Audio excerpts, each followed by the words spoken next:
Have you ever given someone a ride and ended up hearing a story that kept you awake for days? Well, that's exactly what happened to me.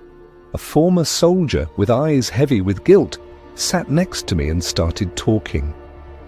What he told me that cold night on the road wasn't just disturbing, it was supernatural. A dead young woman, a ghost that haunts, and a debt that was only paid in blood. Ready for this? If you're into stories that chill you to the bone, then you're already part of the road crew. Drop a comment saying, "I'm part of this transformation," to show you're ready to dive into this mystery with me. I'm Hank, 45 years old, and over 25 of them spent driving through this big wide world. And every ride teaches me that sometimes the heaviest thing in the cab isn't the load, it's the past of whoever gets in. It was late afternoon when I stopped at an old gas station, almost on the border with New Mexico. The sun was already hiding behind the mountains, and the sky, tinged orange, looked like a sign that something strange was about to happen. While I was filling up the truck, I noticed a guy leaning on one of the deactivated pumps. Military jacket, scruffy beard, and a look lost, you know. He came over slowly and asked if I could take him to El Paso. There was something about that man, a weight in his eyes, like he was running from something that wasn't exactly of this world. And me, dumb or curious, I said yes. He climbed into the cab, and for several minutes he didn't say a word, just stared at the road. Then out of nowhere he said, "Have you ever seen a ghost ask for help?" I laughed, thought it was just a tired trucker's joke. But he didn't laugh back. He looked at me with such deep seriousness that it killed any idea of joking. And then he started talking. He said he had served as a border patrol guard right there between the US and Mexico. Years ago, he was part of a squad that patrolled the area at night. Nothing unusual at first, until one of his fellow soldiers, a nervous, unstable guy, made a mistake that cost a woman her life. A young pregnant woman from an ethnic minority. He thought she was trying to cross illegally. He yelled, threatened, and when she ran, he shot. But she didn't die from the gunshot. She hanged herself. They found the body days later hanging from a tree near the station, eyes still open, as if still looking for someone. From that point on, what used to be routine turned into a nightmare. The guards started seeing things. A female figure walking among the bushes in the early morning hours. She didn't seem to walk. She blinked from one spot to another, as if jumping through time. Always repeating the same phrase, "I have to find him." Many quit the job. Others lost their minds, but the colleague responsible, he deserted, fled the country, disappeared from the face of the earth, and that's when everything got even stranger and more sinister. But hold on. What happened next is what will make you understand why this man can't sleep anymore. As I drove that night, listening to the man tell his story, I could feel the temperature in the cab drop, even with the air off. And listen, I've heard a lot out on the road, but this was different. It wasn't just a scary story. There was truth in his eyes, guilt, fear, and something he could never explain. After that young woman's death, he told me that nothing was ever normal at the base again. It started with isolated reports. One guard saw the woman from afar, standing at the borderline, staring fixedly. Others heard voices on the radio, static, that suddenly whispered the same phrase. "I have to find him." She always showed up at night, especially during the coldest early mornings. She'd appear out of nowhere, step onto American soil, and vanish before anyone could get close. But it wasn't just about seeing her. It was about feeling her. The air would change, dogs would bark like crazy, the smell in the wind would grow stronger, almost metallic. like rust. The soldiers began avoiding certain shifts. Some swore they'd wake up in the barracks with bruises on their arms, like someone had grabbed them in their sleep. One of them had such a strong breakdown he was hospitalized for paranoia, said she stood by his bed repeating the phrase night after night. The strangest thing is, she never hurt anyone, ever. She seemed just to be looking, searching for someone. And that someone was the deserter, the man who caused her death. From the moment he fled, the ghost's appearances grew more intense. She would cross the entire base courtyard, pass through soldiers like mist, and always repeat the same thing. It was as if her soul had been trapped in that place, unable to move on until she found him. The ex-soldier riding with me said that back then they tried exorcisms, brought in a priest, called a medium. Nothing worked. The woman's presence only grew stronger, like she was gaining power as the years passed. Until one day, out of nowhere, she stopped. Weeks went by with no sign. Total silence. The soldiers breathed a sigh of relief.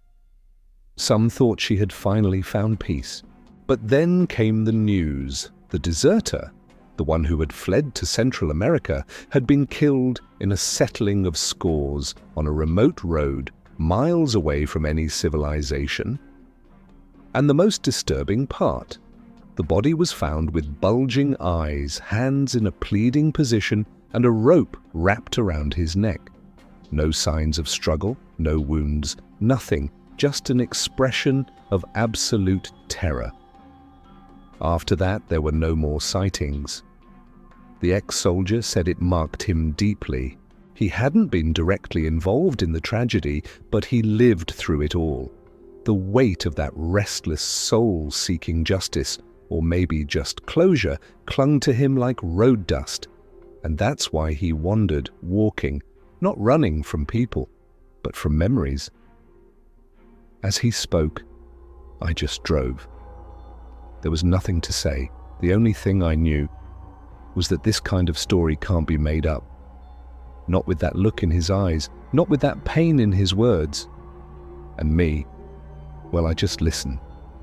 I carry, I haul, and I take with me stories that aren't in books, stories that live in the darkness of the road, waiting for someone to tell them. There are things in life we just can't explain, and if there's one thing all these years on the road have taught me, it's that not everything needs an explanation to be real. That story kept echoing in my head for days after the ride. It wasn't just the scare. It was what lay beneath it. The pain of that woman, what she carried. A life interrupted, a future stolen, a death that shouldn't have happened. And more than that, abandonment, silence. No one was held accountable for it, at least not in life. And that's where the darkest mystery begins. When justice fails on earth, does the afterlife take over? That apparition didn't ask for revenge with screams, didn't curse anyone, didn't cause destruction. She just repeated, "I have to find him," as if stuck between two worlds, bound by a purpose that kept her from resting. I kept thinking, how many souls are like that?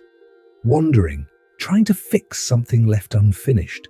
Maybe the road is full of them. Maybe they only appear to those who carry an open heart, ready to listen. The deserter. He ran from responsibility, but he couldn't escape her gaze. They say his death was natural, that he had a heart attack. But tell me, a strong man, a war veteran, used to hardship, dies just like that, with a face frozen in fear? Maybe it wasn't death that came for him. Maybe it was her. And the strangest thing is that after that silence, no reports, no new sightings, as if the cycle had been closed, as if she had finally found what she needed. But the ex-soldier who told me this, he didn't get free. His guilt wasn't for what he did. It was for what he watched in silence. And that my friend, corrodes the soul more than any haunting. That's why he walks. That's why he lives on the road. It's not escape.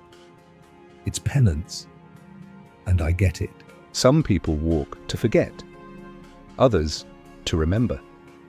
This story made me think about the weight of our choices, about what we leave behind, and about how many ghosts, real or not, walk alongside us. Some show up at night, by the roadside. Others live in silence inside us. And you? Have you thought about yours?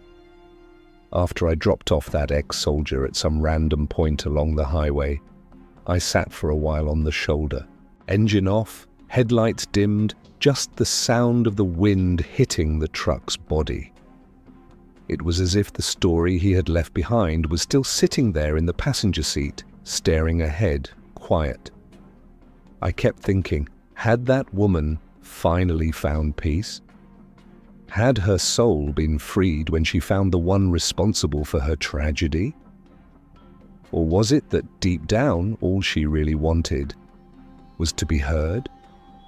Because that's what scares me the most about stories like this. The silence.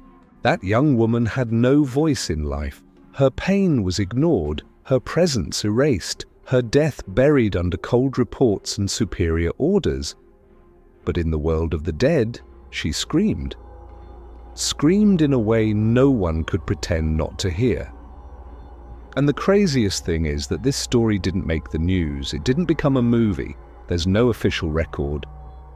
It only lives in the memory of those who saw and those who listened. People like that ex-soldier. And now, like me. And maybe, like you. On the road, we learn that just because something disappears doesn't mean it stops existing. Some things vanish only to reappear on the other side, changed. And there are ghosts, made of flesh or shadow, that stay with us, reminding us that justice sometimes comes in ways we'll never understand. What struck me the most in this story wasn't the ghost, it was the look in the eyes of the man who told me everything. Those eyes carried a weight that not even 1,000 miles of road could erase. And deep down, I think that's the real haunting. Conscience. Some people are haunted by what they did, others by what they failed to do. And some, like me, just listen. We collect these stories like fragile boxes in the back of the truck, knowing that at some point they'll need to be opened again. So if one day, on a dark highway, you feel a chill on the back of your neck, stop. Listen. It's not always the wind. Sometimes it's a cry for help coming from very, very far away. And now, partner, you made it this far. That already says a lot about you. Not everyone can face a story like this all the way to the end. If you listened to every word, felt the chills, and were left with that silence in your chest, congratulations. You're the kind who doesn't run from the unknown. Now I want to invite you. Keep riding with me on this journey through the darkest and most mysterious roads I've ever crossed. Here, every hitchhiker hides a secret, and every curve can reveal something that challenges everything you believe. On the final screen, there are 2 videos that'll take you even deeper into this shadowy universe. One involves a ghost sighting in the desert. The other, a passenger who never made it to his destination. Pick one and ride again. And before you go, drop a comment below. I made it to the end, I'm persistent, I will overcome.